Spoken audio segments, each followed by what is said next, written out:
दोस्तों नमस्कार, मैं प्रेमकांत पांडे एक बार फिर से आपका स्वागत करता हूं एक्सेल की एक और नई वीडियो ट्यूटोरियल में। दोस्तों बात कर रहे हैं एक्सेल में काउंट सीरीज फंक्शंस की, जिसमें पिछले वीडियो में हमने देखा था काउंट, काउंटा और काउंट ब्लैंक को।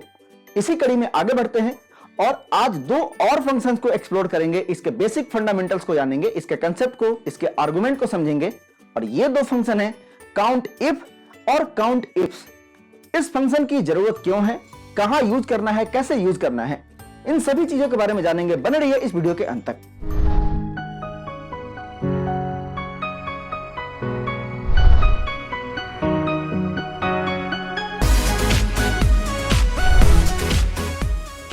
दोस्तों सबसे पहले बात करते हैं काउंट इफ फंक्शन की। अगर आपको याद होगा, मैंने बताया था सम सीरीज के अंदर सम इफ फंक्शन के बारे में। अगर सम इफ फंक्शन से सम रेंज को निकाल दें, बाहर कर दें, तो काउंट इफ और सम इफ में कोई डिफरेंस नहीं रह जाएगा। अगर आप यहाँ इन दोनों फंक्शन के आर्गुमेंट को देखें तो यहाँ रेंज और क्राइटेरिया दोनों जगह देना है, दोनों फंक्शन आर्गुमेंट में सेम है। लेकिन जब सम करना होगा तो उसके लिए एक एक्स्ट्रा आर्गुमेंट ऐड कर दिया गया है सम के अंदर, सम रेंज। इसलिए ये बन गया सम इफ, जो कि सम करने के काम आता है कंडीशन के बेसिस पे, और ये बन गया है काउंट इफ, जो क्राइटेरिया के बेस पे काउंट करने के लिए यूज किया जाता है। तो अगर आप सम इफ फंक्शन को अच्छे से जानते हैं, अच्छे से समझ गए हैं, तो काउंट इफ को भी बड़ी आसानी से समझ पाएंगे। आइए एक एग्जांपल देखते हैं इस काउंट इफ फंक्शन का। यहाँ दिए गए इस डेटा टेबल से हमें ये निकालना है कि इन डिस्ट्रीब्यूटर्स का कितना बार इनवॉइस हुआ है, इनको कितनी बार बिल किया गया है। तो इसके लिए हमें इनका काउंट चाहिए होगा। इसके अंदर ये पार्टिकुलर कोड, ये डिस्ट्रीब्यूटर कोड कितनी बार आया है, जितनी बार आया है उतनी बार उनको इनवॉइस हुआ है। तो अगर यहाँ पे इस कोड को फिल्टर करें इस डेटा में, तो आप देखेंगे कि यह 3 बार आया है, और यही काउंट का नंबर इन सारे डिस्ट्रीब्यूटर्स के लिए इसके अंदर लेकर आना है। जो जितनी बार होगा उसका काउंट यहाँ पे आ जाएगा। यहाँ पे लिखेंगे इक्वल टू काउंट इफ, और एक्सेल इसके बारे में क्या कहता है कि counts the number of cell within a range that meet the given condition. इसके अंदर जो आप रेंज इनपुट करेंगे, अगर वो आपके दिए गए क्राइटेरिया से मैच हो जाता है तो उसका काउंट लेकर आ जाएगा। इसको हम फंक्शन आर्गुमेंट से लिखते हैं। यहाँ एफएक्स पे क्लिक करेंगे तो इसका फंक्शन आर्गुमेंट खुलेगा, और सबसे पहले आपको यहाँ इनपुट करना है रेंज। रेंज यानी क्राइटेरिया रेंज। तो हमें चाहिए इन डिस्ट्रीब्यूटर्स का काउंट कि इस रेंज में वो पार्टिकुलर कोड, वो पार्टिकुलर डिस्ट्रीब्यूटर कोड कितनी बार आया है। वो हो जाएगा हमारा क्राइटेरिया रेंज, और इसको हम सेलेक्ट करेंगे रेंज के अंदर, इसको फिक्स करेंगे, और नेक्स्ट आर्गुमेंट है हमारा क्राइटेरिया। अब आपने जो ये रेंज सेलेक्ट किया है, इसके अंदर क्या ढूंढना चाहते हैं, तो हमें इस कोड को ढूंढना है। तो ये हो जाएगा हमारा क्राइटेरिया, जो इस E2 सेल में लिखा है। इसके बाद कर देंगे ओके, और हमें रिजल्ट मिला नंबर 3।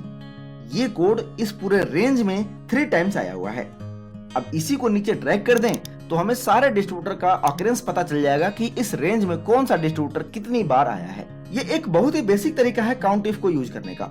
यहाँ आप फंक्शन को ये बता रहे हैं कि इस पूरे रेंज में ये पार्टिकुलर कोड कितनी बार है, इसको ढूंढो और उसका काउंट लेकर दो। अब इसी के अंदर आपको इन सारे इनवॉइस वैल्यू का टोटल निकालना हो, तो इसी काउंट इफ को यहाँ से हम कॉपी करके यहाँ पेस्ट करेंगे, और काउंट की जगह कर देंगे सम, और एक और ऑप्शन सम का, सम रेंज हम इसके अंदर इनपुट कर देंगे। उसके लिए लास्ट में कॉमा लगाएंगे और इस पूरे इनवॉइस वैल्यू को सेम प्रोपोर्शन में सेलेक्ट कर लेंगे। तो यहाँ आपने देखा कि काउंट इफ और सम इफ में क्या माइनर डिफरेंस है। बस एक सम रेंज इनपुट करना है, वो काउंट इफ से सम इफ हो जाता है। अब आप इन दोनों के रिजल्ट से ये निकाल सकते हैं कि किस डिस्ट्रीब्यूटर का एवरेज इनवॉइस कितने का होता है, total invoice value divided by total number of invoice. और इस तरह से यहाँ पे आप काउंट इफ और सम इफ्स को यूज कर सकते हैं। अगर आपको किसी रेंज के अंदर से डुप्लीकेट एंट्री फाइंड करनी हो, वहाँ भी यह काउंट इफ फंक्शन काफी हेल्पफुल हो सकता है। मान लीजिए इसी डेटाबेस में हमें इसके बगल में यहाँ पे पता करना है कि कौन सा डिस्ट्रीब्यूटर का अकरेंस कितनी बार है। तो यहाँ लिखा equal to count if, range के अंदर हम इस डिस्ट्रीब्यूटर कोड वाले रेंज को सिलेक्ट करेंगे, और क्राइटेरिया में भी हम सेम रेंज को सिलेक्ट कर लेंगे। अगर आप एक्सेल का ऑफिस 365 यूज कर रहे हैं तो वैसे में यहाँ पे डायनेमिक एरे काम करेगा।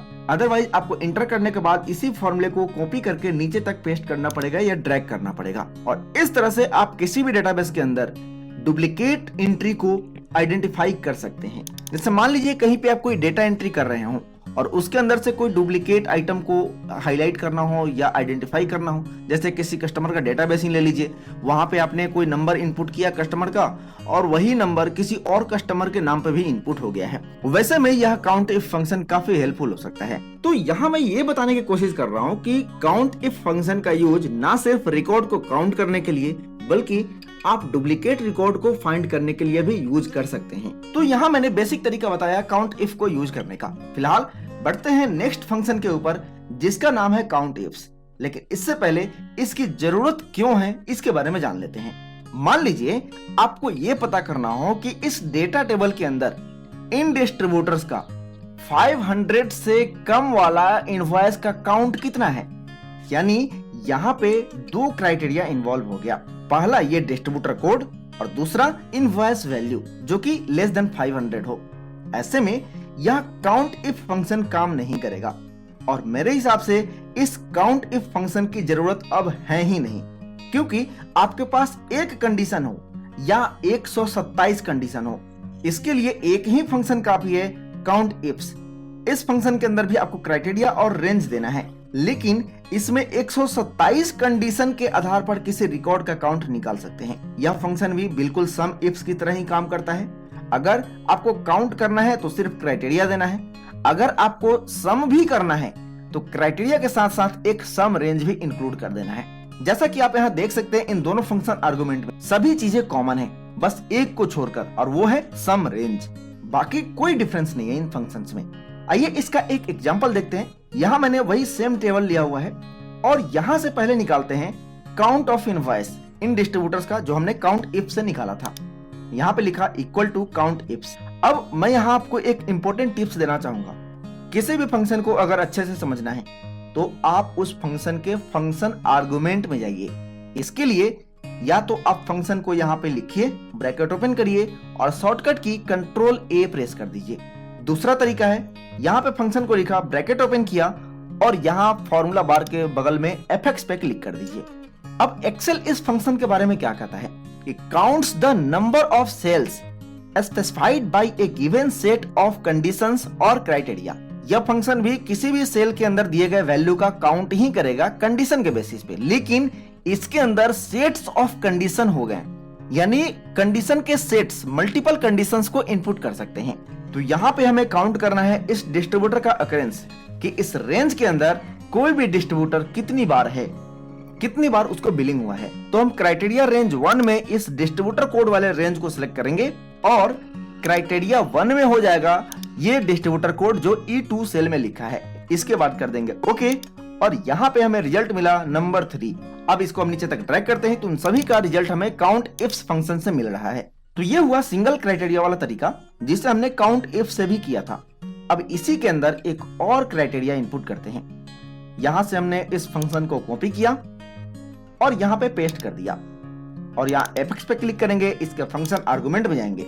अब यहाँ पे हमें एक और कंडीशन इनपुट करना है और वो ये कि वैसे डिस्ट्रीब्यूटर का इनवॉइस काउंट चाहिए जिस इनवॉइस की वैल्यू बिलो 500 है। तो हम दूसरा क्राइटेरिया यानी क्राइटेरिया रेंज 2 देंगे। इसके लिए हम इस इनवॉइस वैल्यू को सिलेक्ट करेंगे और इसका जो क्राइटेरिया 2 होगा वो होगा डबल इन्वर्टेड कोमा के अंदर लेस देन 500। इसके बाद करते हैं ओके और हमें रिजल्ट मिला 2। इस डिस्ट्रीब्यूटर की बिलिंग 3 टाइम्स हुई है जिसमें से 2 टाइम्स 500 से कम का इनवॉइस वैल्यू था। अब इसी को हम नीचे ड्रैग करते हैं तो इसमें कुछ का रिजल्ट 0 आ रहा है, यानी इनका 100% बिलिंग जो हुआ है, 100% इनवॉइस जो हुआ है वो 500 से ऊपर के वैल्यू का हुआ है। तो यहाँ पे हमने 2 कंडीशन को इनपुट किया और इसी तरह से आप इसके अंदर और भी कंडीशन जो आप चाहते हैं इनपुट कर सकते हैं। इसके अलावा मैं आपको हमेशा यही सजेस्ट करूंगा कि आप काउंट इफ की जगह काउंट इफ्स को यूज करें, क्योंकि इन फ्यूचर अगर आपको जरूरत पड़े और भी कंडीशन और भी क्राइटेरिया को इंक्लूड करने की तो आप बड़ी आसानी से बिना फॉर्मूले को चेंज किए कर सकते हैं। आई होप आप इन दोनों फंक्शंस के बेसिक कंसेप्ट को अच्छे से समझ गए होंगे। आगे आने वाली वीडियोज में हम इस फंक्शन के कुछ और भी बिजनेस सिनेरियो को देखेंगे जिसमें इस फंक्शन को काफी एडवांस तरीके से यूज किया जा सकता है। फिलहाल आप इस फंक्शन को प्रैक्टिस करिए, अपने यूज में लाइए। मैं मिलूंगा आपसे अगली वीडियो में, तब तक के लिए नमस्कार। Thanks for watching this video.